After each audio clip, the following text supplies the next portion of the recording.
Bueno, el caso son unos hechos bastante concretos que se remiten al año 2016. El 7 de mayo del año 2016, entre 25 y 30 personas bloquearon una carretera cercana a unas comunidades campesinas en Apurímac.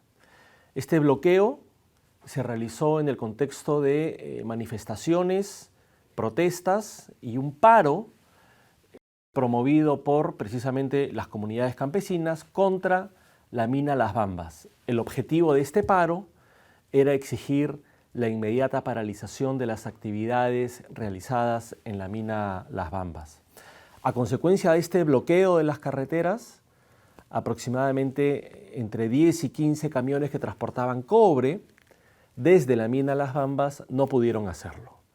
Ese mismo día, el 7 de mayo del año 2016, el bloqueo fue levantado. Estos hechos fueron judicializados. 2 años más tarde, en mayo del año 2019, se condenó a 4 personas que habían participado en el bloqueo de la carretera por el delito tipificado en el artículo 283 del Código Penal, que prohíbe la perturbación o impedir el normal desarrollo o desenvolvimiento de ciertos servicios públicos, entre ellos el de comunicación. Esta sentencia de primera instancia condenó como coautores a estas 4 personas y les impuso una pena de 4 años de prisión suspendida.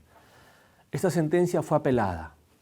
La segunda instancia confirmó los extremos de la sentencia de primera instancia. Contra la sentencia de segunda instancia es que se interpuso en su momento el recurso extraordinario de casación, que es el que ha resuelto hace pocos días la Sala Penal Permanente de la Corte Suprema. La Corte Suprema ha declarado infundado el recurso de casación porque considera que la aplicación del artículo 283 del Código Penal a este caso y la interpretación que se le dio para condenar a estas personas que habían bloqueado la carretera fue una aplicación y una interpretación acorde a derecho. Las ideas principales sobre las cuales se sustenta este recurso de casación, diría, son 3. En primer lugar, analiza, como no podía ser de otra manera, el artículo 283 del Código Penal, el delito de entorpecimiento al normal funcionamiento de servicios públicos. Es decir, analiza si este delito, sus presupuestos, sus límites fueron adecuadamente percibidos y aplicados por la sentencia que fue objeto de casación. La Corte Suprema hace un análisis típico del delito, dice lo que es más o menos conocido, que es un delito común, un delito doloso, un delito de mera actividad, un delito de peligro abstracto. Ciertamente en el análisis típico incurren algunas eventuales confusiones, pero que no son determinantes para la solución del caso. En un segundo momento, en la sentencia de casación, se reconoce explícitamente que los derechos a la libertad de reunión y libertad de expresión son derechos constitucionales y convencionales. Y cita una serie de sentencias, tanto del Tribunal Constitucional Peruano como de la Corte Interamericana de Derechos Humanos, en ese sentido. Pero estratégicamente llama la atención acerca de que el derecho a la libertad de expresión y la libertad de reunión, para que puedan entenderse como derechos legítimos y lícitos, tienen que tener una finalidad lícita y los medios con los cuales se ejercen estos derechos deben ser también medios lícitos. Por tanto, ya va sugiriendo la solución al caso, que es la violencia o la comisión de delitos como mecanismo para ejercer el derecho a la protesta no estaría protegido, no estaría avalado. Y en tercer lugar, creo que esto es importante, cuando analiza si el derecho a la protesta es un derecho fundamental, reconocido o no por el ordenamiento jurídico, equipara la protesta al ejercicio y defensa vehementemente arbitrario y beligerante frente a cualquier recorte o limitación de derechos, incluso provenientes del Estado.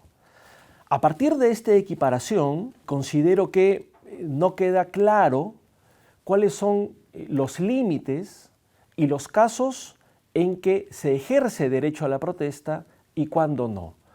Porque si se define a la protesta como un acto beligerante, es decir, como un acto violento, como un acto vehemente, no se admite la posibilidad de que la protesta pueda ser pacífica. La solución que da al caso esta casación es, ya lo dije, declarar infundada o infundado el recurso de casación porque entiende que en este caso la condena fue adecuada a derecho.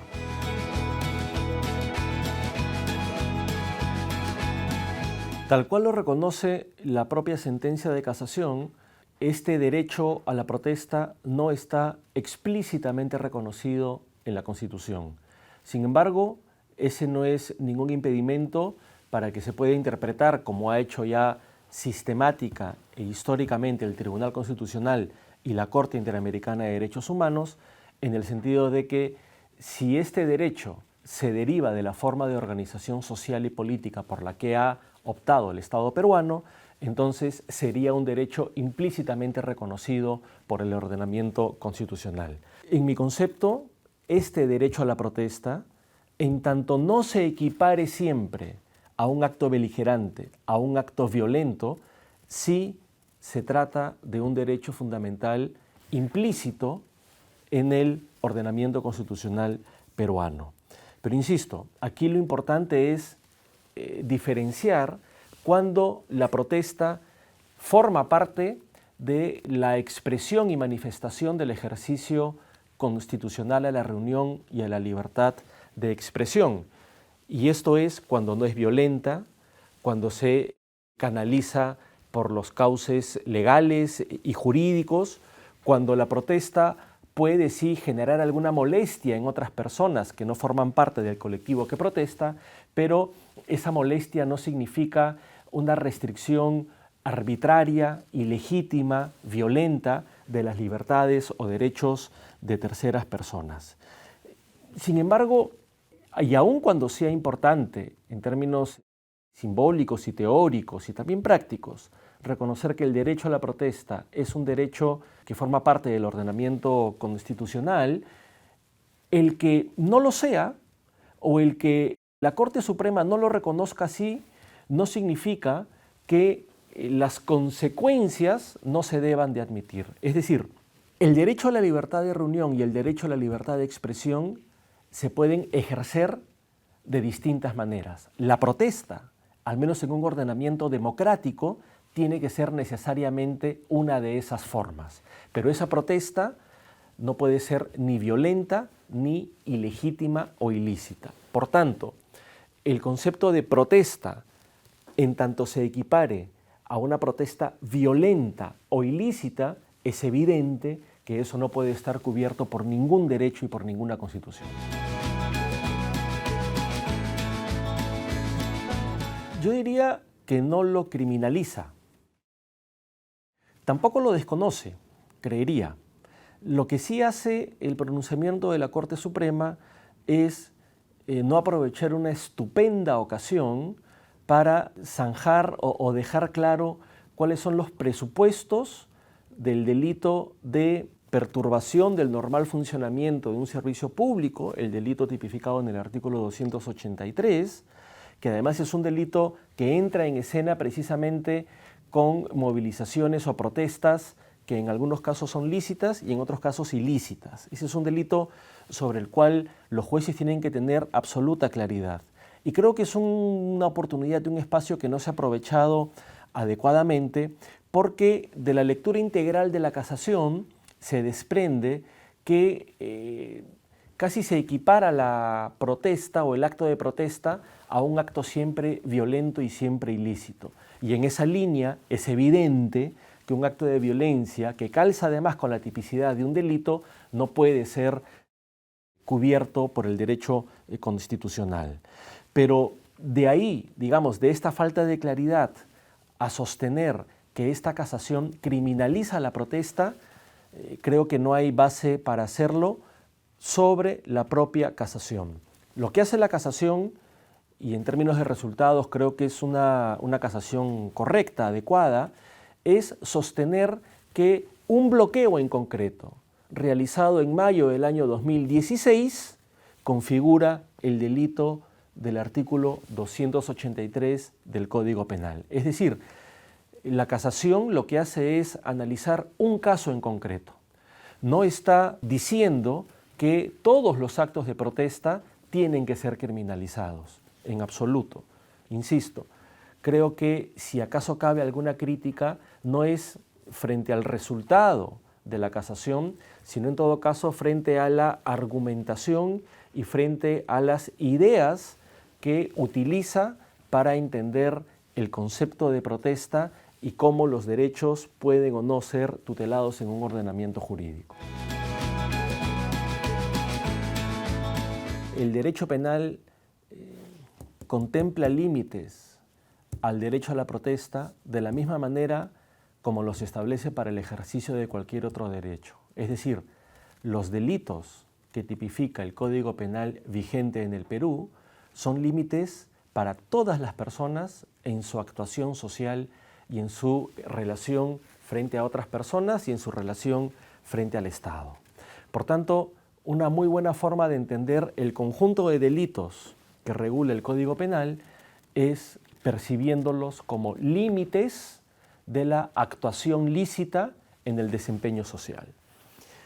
Esta tesis solo podría cuestionarse si es que el delito que configura un límite a la actuación fuera un delito sobre el cual existiese algún tipo de cuestionamiento en términos de legitimidad. Pero el artículo 283, que es sobre el que versa el caso de la casación, el delito de perturbación del normal funcionamiento de servicios públicos, es un delito que supera el test de constitucionalidad y de convencionalidad y, por tanto, debidamente interpretado y aplicado, constituye un límite a la protesta. Es decir, el derecho a la protesta como manifestación de la libertad de expresión y de la libertad de reunión tiene que ejercerse dentro de determinados parámetros.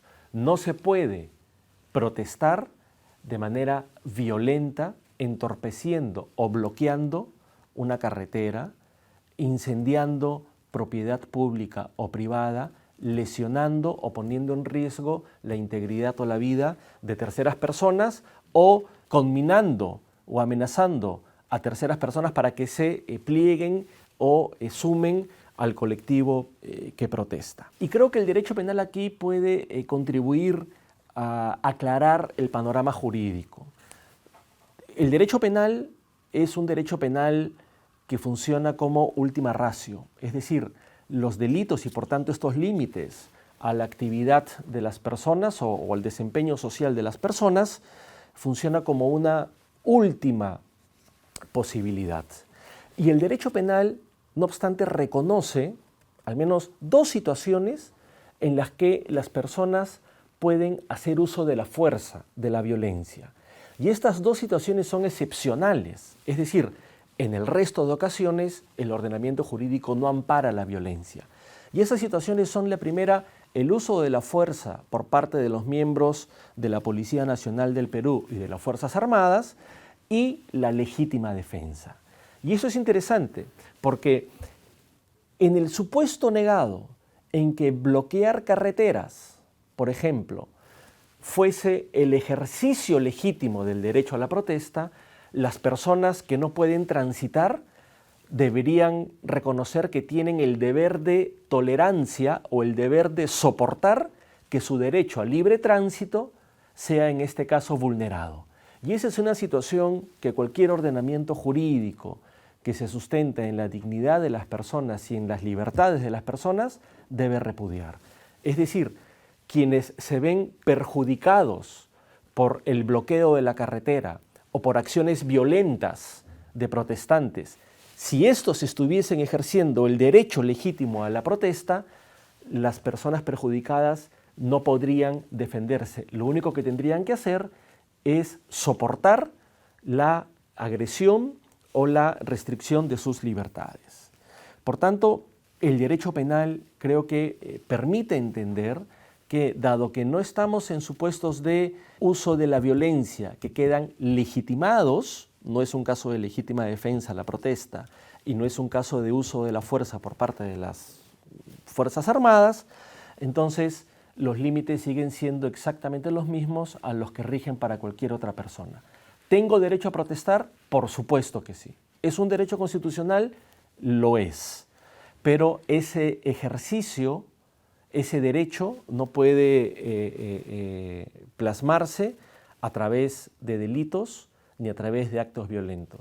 Dicho en pocas palabras, el delito no es una forma lícita de ejercer el derecho a la protesta.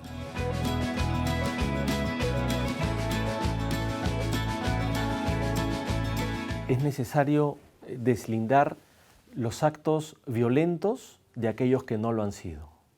Muchas personas y muchos actos de protesta han sido ejercidos dentro de los estándares constitucionales y convencionales. Lamentablemente, en otras ocasiones hemos visto cómo se ha acudido a la violencia, a la amenaza, al incendio y a la destrucción de propiedad privada y pública, a la toma de lugares públicos estratégicos como aeropuertos, y eso no puede entenderse que forma parte del ejercicio legítimo a la protesta.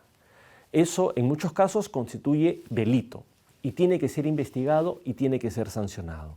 Por tanto, en mi concepto, la única manera de responder a la pregunta planteada es asumiendo la necesidad de diferenciar y, por tanto, investigar e individualizar cuándo la protesta ha sido realmente el ejercicio constitucional a la protesta y cuándo actos violentos y vandálicos han pretendido ser camuflados como si se tratase del ejercicio legítimo a la violencia. Y eso no es así. Lo único que cabe en este caso es investigar, diferenciar y sancionar cuando se ha cometido un delito.